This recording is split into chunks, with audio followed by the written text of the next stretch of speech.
Welcome to video number 7 in Advanced Fluid Mechanics. So in this video, we're going to be finishing off section 4 on laminar flow. And in sections 4.2, 4.3, and 4.4, what we're going to be doing is solving 3 more scenarios. And we remember in section 4, we're getting exact solutions for these cases because we simplify the math enough that they can be solved analytically. And so we're solving these conservation laws that we developed in section 3. And these 3 are going to be a little bit different than the ones in video 6 because some of these are going to be transient, meaning they're time dependent. And we're also going to look at creeping flow around a sphere, so in spherical coordinates. Okay, so let's get started on that. Okay, so let's start by looking at the problem of an impulsively started plate. So in this case, we're going to have a transient problem. So it's not going to depend just on the spatial coordinate. It's also going to depend on time. But an exact solution still exists, as we'll see, because those nonlinear advection terms drop out of our momentum equations. Okay, now this problem here is sometimes referred to as Stokes's first problem. So as we see, we've got this infinite flat plate here along the y=0 coordinate. It's surrounded by a fluid. We're going to say that fluid has constant density and viscosity for y greater than 0. And then what we're going to do is we're going to impulsively give this plate this velocity capital U at time t=0. So this infinite plate moves everywhere, right? Meaning the flow doesn't change in the x direction, right? It's the same everywhere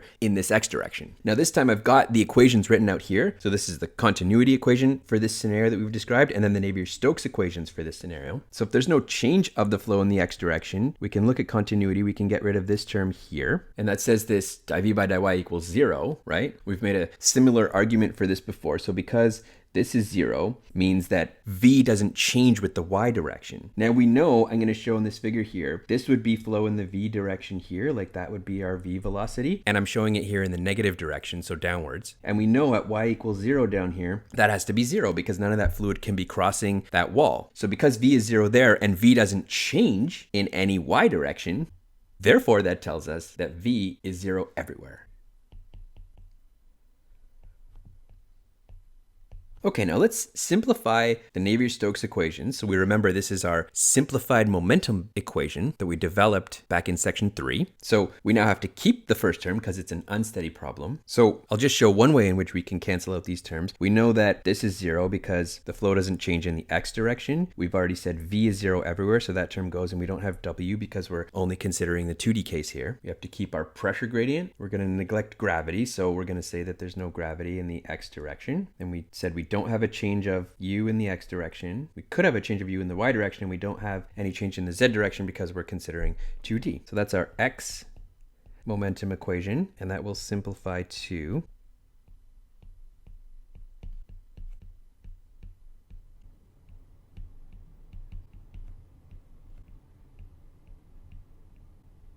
now we'll do the y equation here. V is 0 everywhere, right? So pretty much all of these terms will go to 0. We're neglecting gravity, and v is 0 everywhere, so all of these are 0. Okay, so then the y equation I will put down here is just this.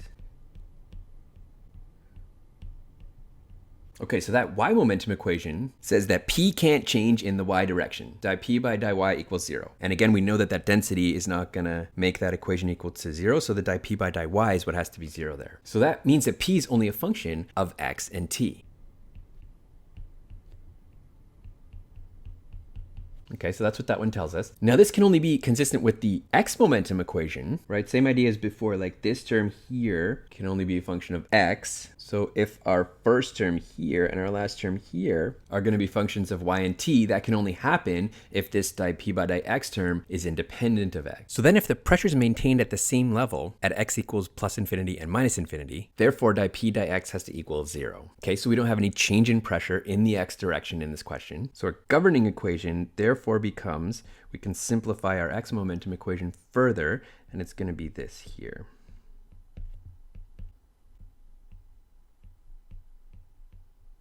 And then we have the following conditions. So we have our initial condition. So the velocity everywhere starts out as stationary. And then our boundary conditions.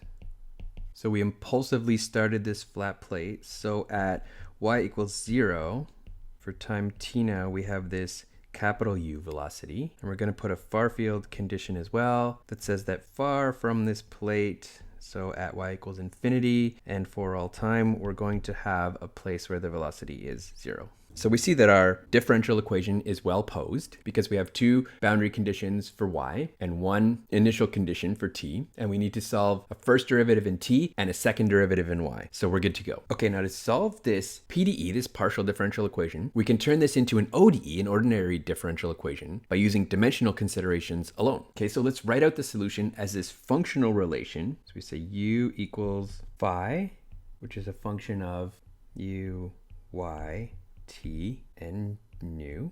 Now this parameter capital U, this velocity that we impulsively started the plate with, only appears in the first boundary condition. So we can eliminate its dependence from the problem by instead considering U over U as the dependent variable. So we'll introduce this like U prime, we'll call it, which is really like lowercase u over this capital U. So that'll change our equation set to the following. We can now write it in terms of this U prime here.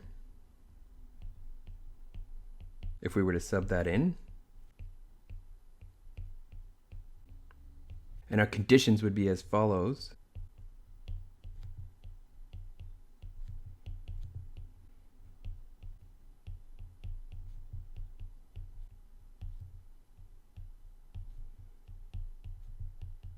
Okay, now this equation set is independent of our capital U value, right? And so it's going to have a solution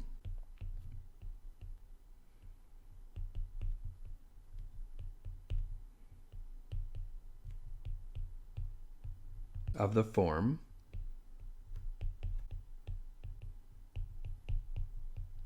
that's a function of y, t, and nu. Now the left-hand side of this equation is dimensionless. Okay, now the left-hand side is dimensionless, so the right-hand side has to also be a dimensionless function of y, t, and nu. So you might be remembering back to your undergrad again where you looked at the Buckingham pi theory and we talked about dimensionless parameters. And so if you were to apply that here, and we would end up with this equation here,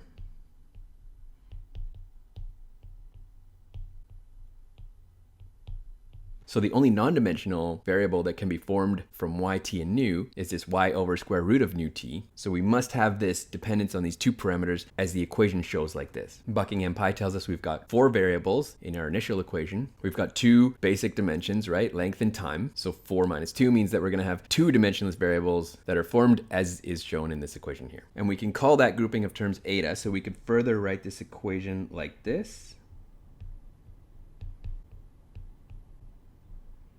Okay, so this capital F's a function of eta. And so this eta term then is our non-dimensional distance. And we'll write it like this, put it over here where there's space. So it's defined as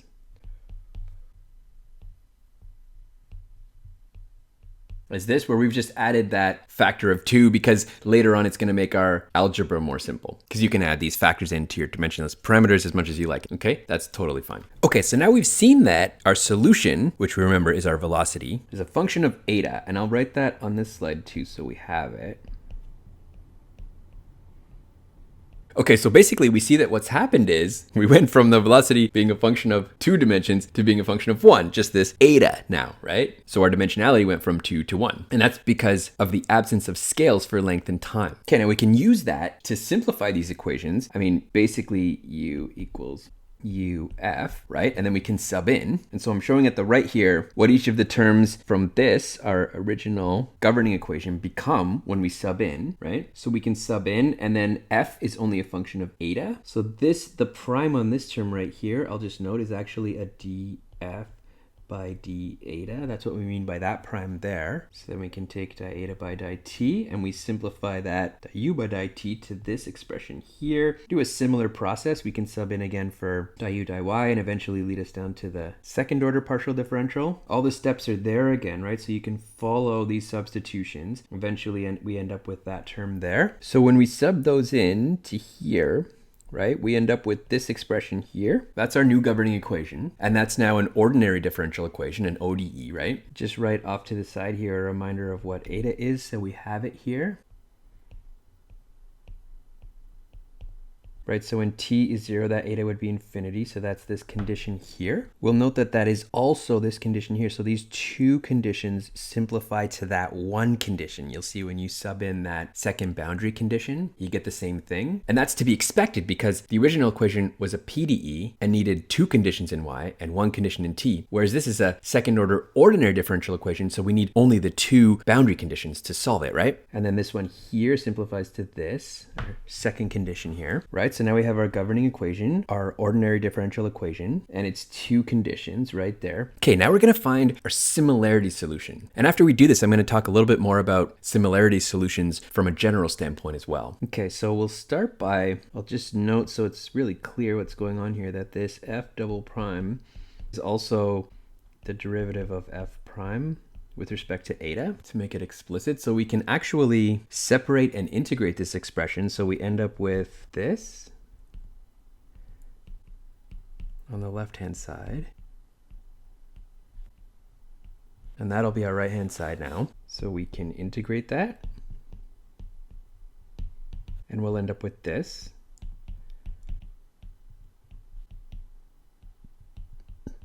We can simplify that to be written like this.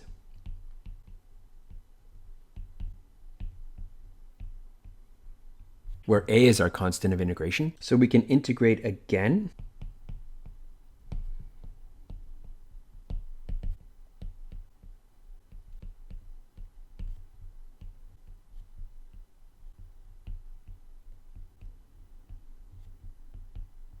Okay, now to satisfy this condition here, right, I'll do that down here. F at 0 has to equal 1, which when we sub in looks like this.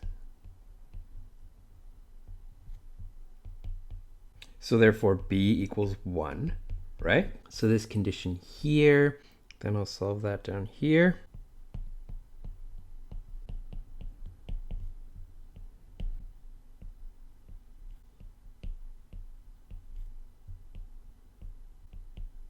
Okay, and that integral that we have there, that's a standard definite integral. So we can find the solution to that, right? And that would be this. Therefore, a, to make that true, has to equal -2 over root pi. So we sub that all in down here for our solution.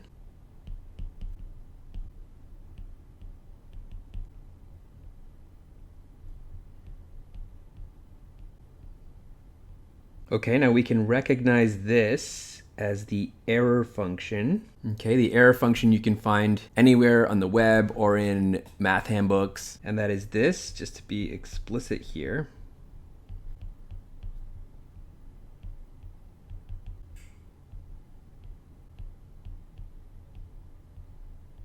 Okay, so I'll come up here, write this right here now. When we sub all that in, we have f, which is u over u, equals 1 minus error function of eta, which is y over 2 square root of nu t. Okay, so now what's cool is we have a single curve, right, of u over u versus eta, and that's shown in this plot here, right? So eta is plotted and u versus u is on this axis here, right? So the solutions at different times, actually, they all collapse into this single curve where this u over u depends on eta. Okay, and I'll show this plot again here too. And what this is showing us is that as time increases, we see that our solution has a diffusive nature, right? And actually what's interesting is this solution is analogous to a heat conduction problem. If we think of like having a semi-infinite solid going from y equals 0 to y equals infinity, initially the solid, say, has a uniform temperature, right? But then at t equals 0, if you made the face at y equals 0 suddenly brought to a different temperature, the temperature distribution could be represented by this same type of solution here, where we have this diffusive behavior. Okay, and I can put a box around that and then talk now a little bit more generally about similarity solutions. So there's an important class of fluid mechanics problems that have these similarity solutions. So what we did was we didn't have suitable scales to render all of the independent variables dimensionless. So what we did was we took combinations of the variables, and that resulted in a reduction of the independent variables, right? Or the dimensionality of the space that was required to describe this problem. So in this case, we went from having two, like a y and a t, to only having one, 1, which was our eta. So we went from this partial differential equation in y and t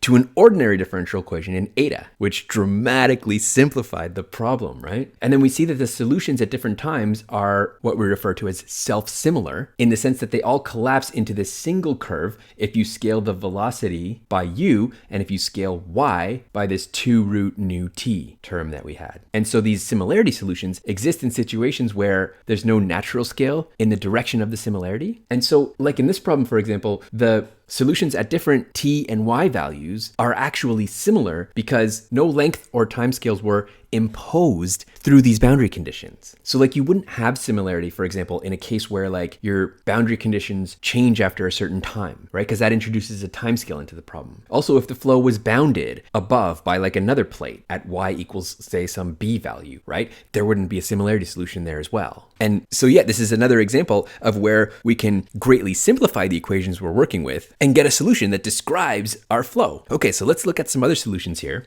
Okay, so now let's look at flow due to an oscillating plate. And this is an example of one where there is no similarity solution because we have a natural timescale in this problem. So in this case, we have an infinite flat plate here that's performing these sinusoidal oscillations parallel to itself. And just to note, this is also sometimes called Stokes' second problem. We're only going to consider the steady periodic solution after our starting transients have died out. And so we don't have to consider initial conditions here. So I've listed our governing equation here.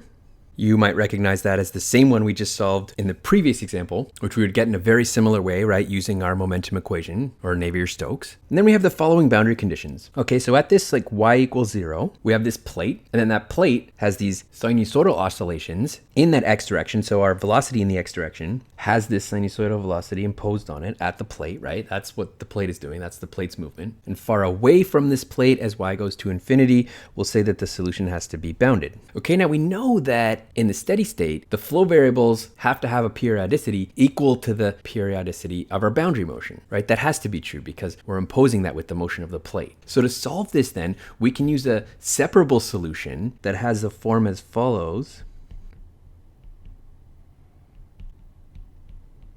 You might have seen previously in your calculus courses. And what we mean by this is we're taking the real part of the right-hand side. And here our Fy is complex. So therefore, our velocity profile, u as a function of y and t, is allowed to have a phase difference with the wall velocity, this u cos omega t term. Okay, so let me sub this into here. And that gives us this.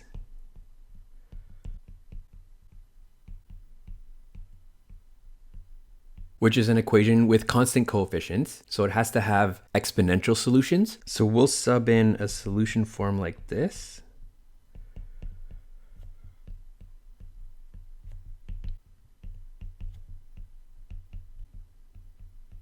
And therefore we see that k has to be this.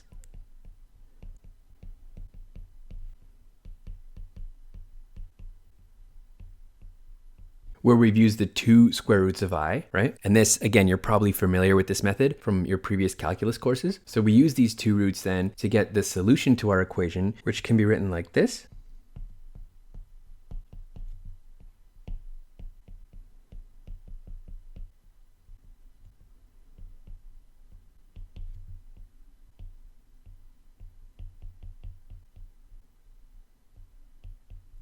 Okay, now we see from our conditions, so from this condition here that says that the solution has to be bounded at y equals infinity, that means b has to be 0, right? Because if we kept this term here, it wouldn't be bounded. So we'll say like it must be bounded. Therefore, b equals 0, because that term would be infinite, right? Therefore, the solution is this, subbing this now into here, right? We would get this.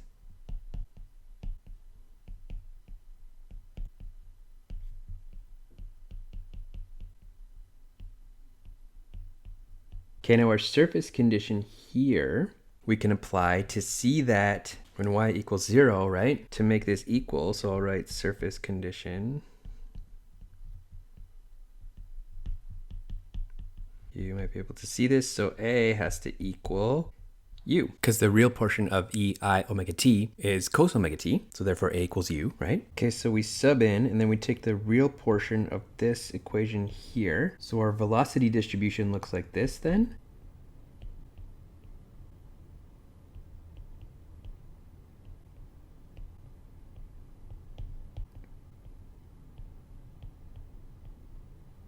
Okay, so I'll box that and we'll take a look at this and see what we got here. Okay, so this cosine term represents a signal propagating in the direction of y, while the exponential term represents a decay in y. So therefore, the flow that we have resembles a damped wave. I'll show this figure here so we get an idea of what that looks like. Now, it's important to note that this is actually a diffusion problem and not a wave propagation problem because there are no restoring forces involved here. So the fact that this looks like propagation is just the fact that we have this oscillating boundary condition. Okay, and we see from this solution, right, that it can't be represented by a single curve in terms of any non-dimensional variables. And this we expected, right, when we talked about our similarity solutions, because the frequency of the boundary motion introduces a natural time scale, which is 1 over omega, into this problem. So therefore, we have violated the requirements of our self-similarity. So we have two parameters in our governing set, right? There's a u and there's an omega there. We can eliminate u still by thinking of u over u as our dependent variable, like this.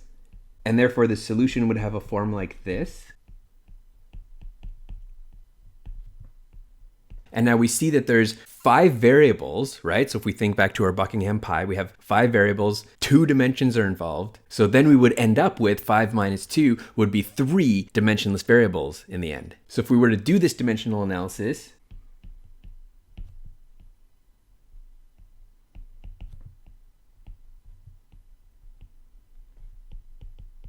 we would have these non-dimensional variables.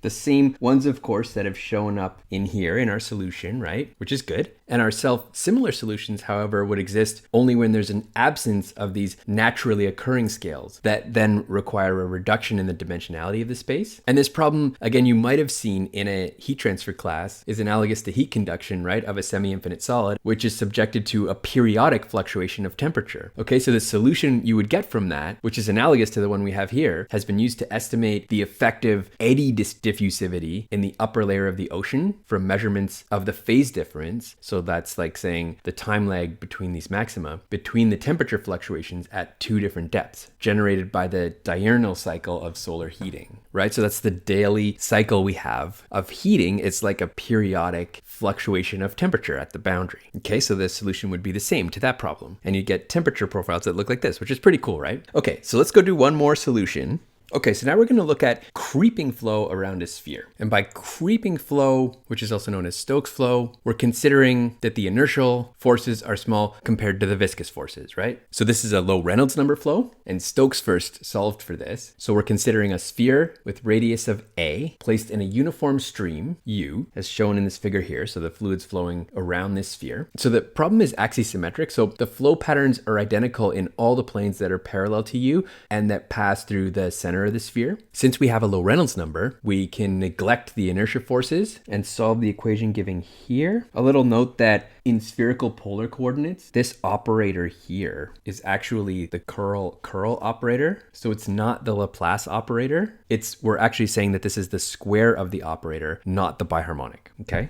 So just note that. We can also get a vorticity equation by taking the curl of this equation and then get this one right here. And we've used the fact that the curl of a gradient is 0, right? And the order of the operators curl and del squared can be interchanged. So our problem is axisymmetric and therefore 2D now. So we don't have to consider the velocity or its changes in the phi direction. So the only component of vorticity we're left with in this axisymmetric problem is omega phi. And I've listed spherical polar coordinate reference points here. And I'll just, because it's a little hard to read, I'll just show that that's the phi angle. And so this omega phi is the component that's perpendicular to phi equals constant planes in this figure and is given with this equation here, which again, we can just look up, right? So in the fluid mechanics book by Kundu, for example, that's in the appendix. And now what we can do is in axisymmetric flows, we can define a stream function, okay? And just some quick notes on the stream function here, in case you're not familiar with it. In spherical coordinates, we can define it like this. But what this stream function is it's a function that we define that satisfies the law of conservation of mass. So I've listed up here, I'll put it in brackets, the continuity equation in spherical coordinates for the axisymmetric condition that we're considering, right? So it's only 2D here, the one I've shown here. And so you can see we can define UR and U theta with this stream function, right? So that if you plug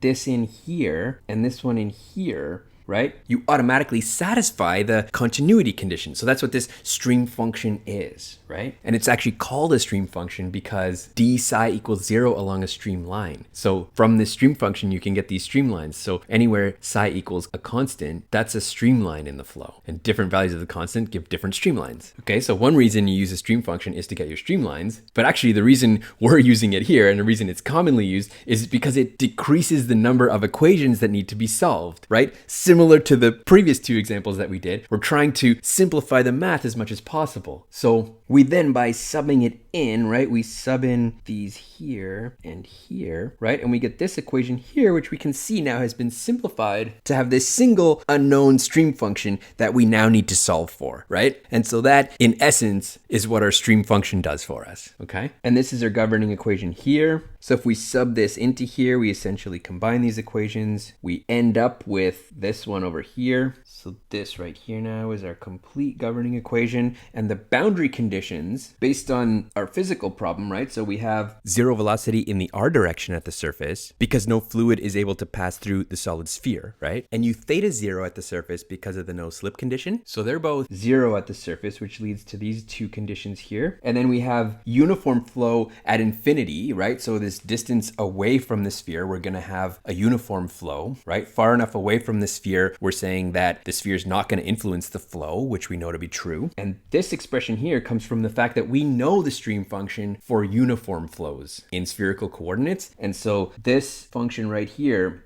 is what we know the stream function has to be in uniform flows. So we already have that solution. So we can sub that in and use it as a boundary condition. Okay, so now this is what we need to solve for. I'll do this on a fresh slide here. Okay, so I've listed the equations again in the top left here. This is what we're solving. We can start by saying that this condition here, this uniform flow that we have around the sphere, and of course upstream of the sphere, suggests that we're gonna have a separable solution that has a form like this, right? Some function of r times sine squared theta, okay? So we substitute that into our governing equation, and that gives us this right here.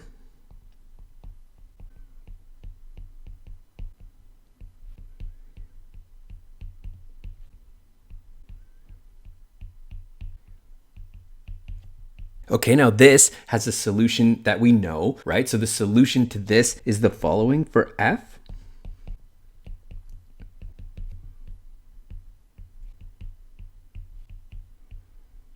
Where we then will have to find these constants, a, b, c, and d. So our upstream boundary condition for this uniform flow, this one tells us that a is 0, b equals u over 2. Then the surface conditions here, to make that 0 when r equals a, we have to have that c equals negative 3 ua over 4, and you can sub that in and check it for yourself if you want. And then d is going to have to be ua cubed over 4 when we sub in those conditions there. So therefore, when we sub all that in, our solution then becomes this.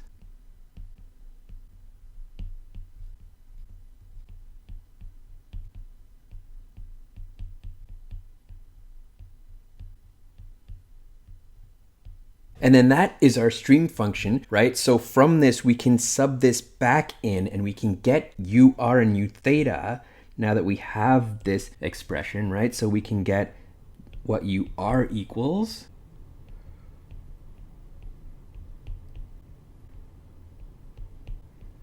Okay, we remember it was that. So then when I sub in for that, we get this.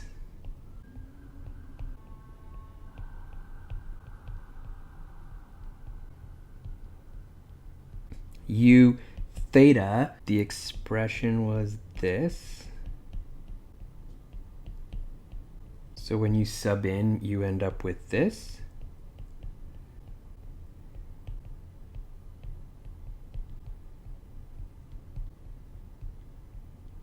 And then we can actually get the pressure by integrating the momentum equation, right? Where we had this. Okay, so if we integrate that, we get this pressure distribution right here.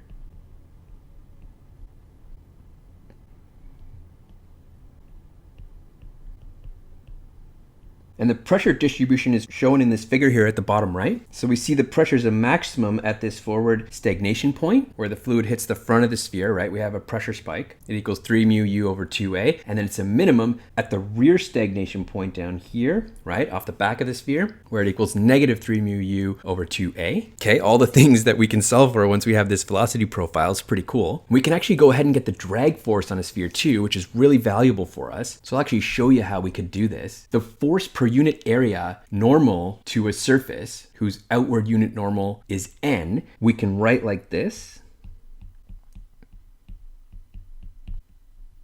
Okay, and we've seen this before. We can substitute in for the stress, which leaves us with this after we simplify that.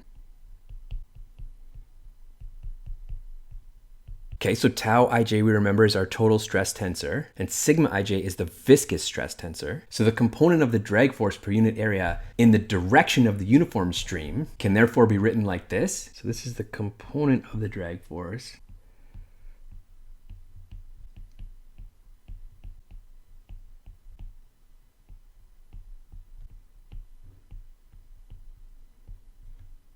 at r equals a. And that you can get just from a simple like trigonometric analysis here, right? This is theta, so we want this component of this sigma rr in the flow direction, right? So it'd be sigma rr times cos theta. Same thing if you did a little triangle here, right? I think you can see that. That'd be sigma r theta times sine theta. So that's all these components in the flow direction. So that's our drag force per unit area in the direction of our flow. And drag force is defined as being in the direction of flow. Now we know what our components are, right? We can look that up. So we know that this is this.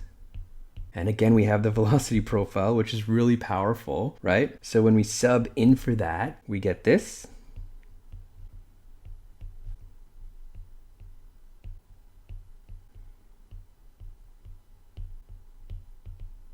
Similarly, for the sigma r theta term, it's actually this expression here.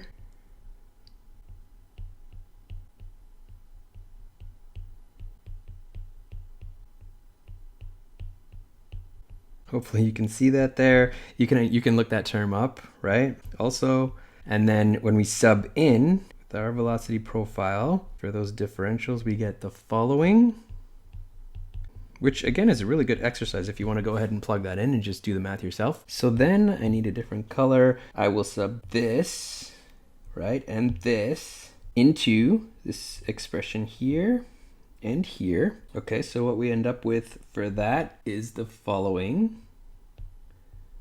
Do all the steps for this one here. Cos squared theta plus 0 plus,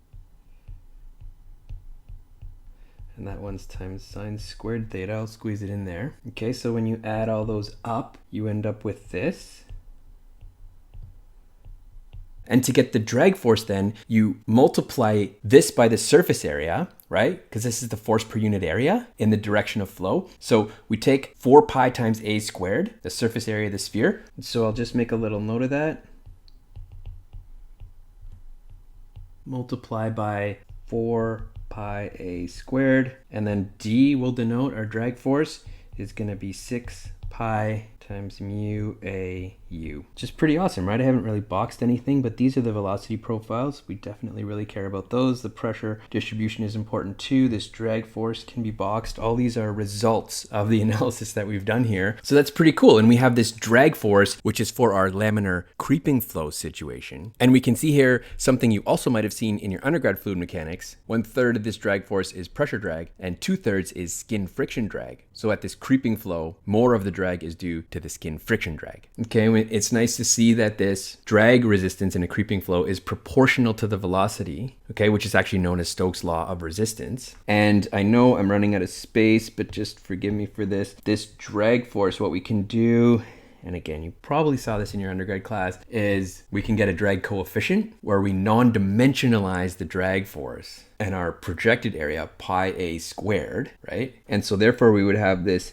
drag coefficient, which is defined as our drag force over, and this you can get from a non-dimensional analysis too, which I have also in my videos from my undergrad fluid mechanics course that you can watch if you want to be reminded of that. Okay, so when we sub in our drag, you get the following here, which is a well-known classic result, where the Reynolds number is 2AU over nu. That's the Reynolds number based on the diameter of the sphere. And this shows again that our drag coefficient is inversely proportional to the Reynolds number for creeping motions. And this is a very powerful way to get information about the drag force on our sphere. Okay, so yet again, another example of how we can solve for our conservation laws, in these cases by making a lot of simplifications mathematically to these equations. We can get a few cases where we have exact solutions, right? Which is really powerful, tells us a lot about the flow. Okay, and that's the final solution we're going to look at here in video number 7. So in summary, we developed solutions for 3 more cases. Okay, we started by looking at similarity solutions by looking at an impulsively started plate. Okay, so we were able to use the similarity solutions to reduce the dimensions of our problem. For an unsteady flow where we had time dependence, right? Then we did flow due to an oscillating plate where we couldn't use a similarity solution, but it was an unsteady problem. And then we saw how to solve for that type of scenario. And then we looked at creeping flow around a sphere, right? So we had a low Reynolds number case and we were in spherical coordinates. So in that case, we could actually simplify our equations by using a stream function, which is yet another strategy. And in all these cases, we got our velocity profile, which then gave us a lot of information about our scenario. And so for the sphere, for example, we looked at the pressure distribution and then we got the drag force. And so we saw just how incredibly powerful it can be when we solve for these conservation laws. So in these cases, we were able to find exact solutions